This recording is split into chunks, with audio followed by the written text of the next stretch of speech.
हॉटेलात जेवताय? थांबा, आत्ताच पहा. 50 जणांना अटक, जेवत्या ताटावरून उचललं. भयंकर प्रकार. असं नेमकं काय घडलं होतं की जेवणासाठी बसलेले लोक अचानक उठलेही नाहीत आणि पोलिसांनी थेट त्यांना ताब्यात घेतलं. हॉटेलमध्ये जेवायला गेलेल्या अनेकांना त्या क्षणी काय सुरू आहे हेही समजलं नव्हतं. पण काही मिनिटातच सगळं चित्र बदललं आणि एका साध्या हॉटेलमागचं भयंकर वास्तव बाहेर आलं. त्या दिवशी सर्व काही अगदी नेहमीसारखंच दिसत होतं. बाहेर मोठा फलक, आत स्वयंपाकाचा वास आणि जेवायला बसलेले लोक.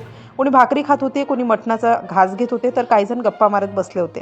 बाहेरून पाहिलं तर अगदी साधं हॉटेल होतं, पण त्या चार भिंतींच्या आत काहीतरी वेगळंच सुरू असल्याची माहिती पोलिसांपर्यंत पोहोचली. पोलिसांकडे गुप्त माहिती आली होती. सुरुवातीला त्यांनाही विश्वास बसला नाही, कारण ज्या ठिकाणी माहिती मिळाली होती ते ठिकाण साधं हॉटेल म्हणून ओळखलं जायचं. पण माहिती देणाऱ्याने सांगितलेली गोष्ट खूप गंभीर होती. म्हणे त्या हॉटेलच्या आड काहीतरी वेगळाच धंदा सुरू होता.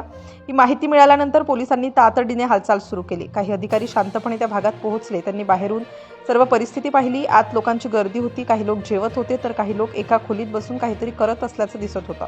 सुरुवातीला पोलिसांनी दुरून निरीक्षण केलं, कारण त्यांना खात्री करून घ्यायची होती की माहिती खरी आहे की नाही. काही वेळ ते शांतपणे पाहत राहिले. आत येणाऱ्या जाणाऱ्या लोकांवर नजर ठेवली आणि मग त्यांना काहीतरी संशयास्पद दिसू लागलं. हळूहळू पोलिसांना समजलं की हॉटेलच्या एका भागात काहीतरी वेगळंच चालू आहे. बाहेरून ते फक्त जेवणाचं ठिकाण वाटत होतं, पण आतल्या एका बंद खोलीत अनेक जण एकत्र बसले होते. त्या खोलीत खूप हालचाल दिसत होती. पोलिसांनी ठरवलं की आता थांबायचं नाही. अचानक धाड टाकण्याचा निर्णय झाला, कारण जर आधी कोणाला खबर लागली असती तर अनेक जण पळून जाऊ शकले असते. त्यामुळे सगळं अगदी शांतपणे आणि गुप्तपणे प्लॅन करण्यात आलं. थोड्याच वेळात पोलिसांची टीम तिथे पोहोचली. बाहेर सगळं शांत होतं. आत लोक अजूनही त्यांच्या कामात व्यस्त होते. कोणाला कल्पनाही नव्हती की पुढच्या काही मिनिटात मोठा स्फोट होणार आहे, अर्थात कायद्याचा. अचानक पोलिसांनी आत प्रवेश केला. त्या क्षणी तिथे बसलेल्या लोकांच्या चेहऱ्यावरचे हावभाव बदलले. काही जण थबकले, काही जण घाबरले, तर काही जणांना काय होतं हेच समजलं नाही. जे लोक आरामात बसले होते ते अचानक उभे राहिले. काही जणांनी पळायचा प्रयत्न केला, पण पोलिसांनी आधीच सगळ्या बाजूने घेराव घातला होता. त्यामुळे कोणीही बाहेर जाऊ शकत नव्हतं. काही लोकांच्या हातात अजूनही ताट होतं. काही जण जेवत होते, पण त्या क्षणी सगळं थांबलं. जेवणाचे घास अर्धवट राहिले आणि लोक थेट पोलिसांच्या ताब्यात गेले. त्या खोलीत जे चालू होतं ते पाहून पोलिसही थोडा वेळ थक्क झाले, कारण तिथे 1-2 नाही तर तब्बल 50 जण एकत्र बसले होते आणि ते सगळे एका खेळात गुंतले होते. पोलिसांनी सर्वांना जागेवरच थांबवलं. एकेकाची तपासणी सुरू झाली. खोलीत काय आहे, कोण काय करतंय, कोणाकडे काय आहे, सगळं बारकाईने पाहिलं जाऊ लागलं.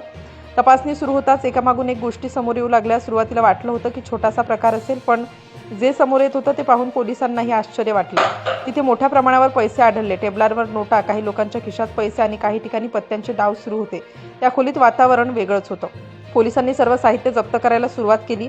खोलीत असलेली प्रत्येक वस्तू तपासली जाऊ लागली. कोणत्याही गोष्टीकडे दुर्लक्ष केलं गेलं नाही.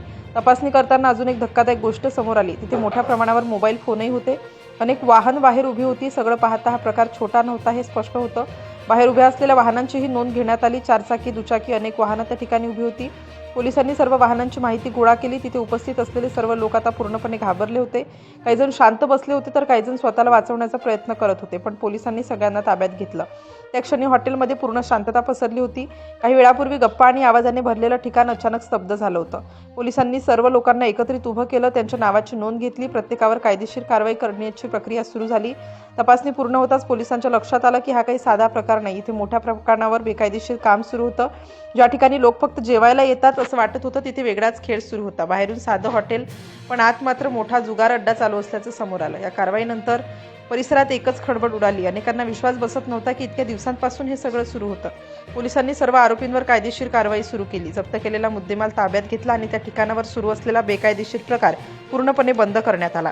एक साधं दिसणारं हॉटेल, जेवणासाठी येणारे लोक आणि त्यामागे सुरू असलेला गुप्त खेळ, या संपूर्ण घटनेने अनेकांना मोठा प्रश्न पडलाय. आपल्या आसपास दिसणारं सगळं खरंच तसंच असतं का, की काही ठिकाणी दिसतं एक आणि चालतं काहीतरी वेगळंच?